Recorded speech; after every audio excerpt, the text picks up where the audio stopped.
आज पानी एकदमै परिरहेको थियो। तरकारी पनि के पकाऊँ, खाना पनि के पकाऊँ भइरहेको थियो।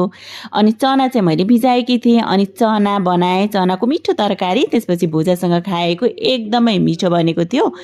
आजको यो तरकारी पकाउनको लागि हामीले चाहिँ 3 वटा प्याज, 2 वटा टमाटर अनि एउटा सिङ्गै लसुन लिएका छौँ। यसलाई चाहिँ केलाएर रेडी गर्ने।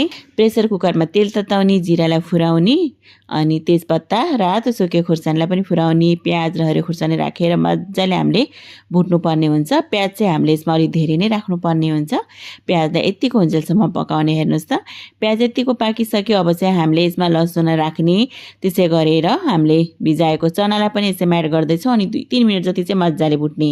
त्यसपछि स्वादअनुसार नुन, हल्दी, त्यसै गरेर 1 चम्चा जिरा र धनियाँको धुलो, 1 चम्चा रातो धुलो खुर्सानी अनि 1 चम्चा नै मैले मिट मसला एड गरेकी छु।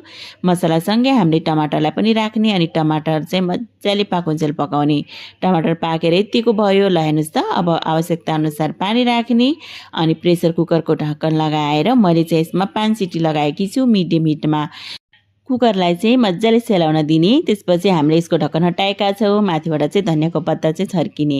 अब चाहिँ हेर्नुहोस् त, हाम्रो एकदमै स्वादिलो चनाको तरकारी रेडी भयो। अब यसलाई चाहिँ भुजासँग खाँदा एकदमै मिठो हुन्छ। आज साँझको खाना नै मैले यही रेडी गरेकी थिएँ। एकदमै मिठो भएको थियो। हजुरहरूले पनि यसरी ट्राई गर्न नबिर्सिनु होला।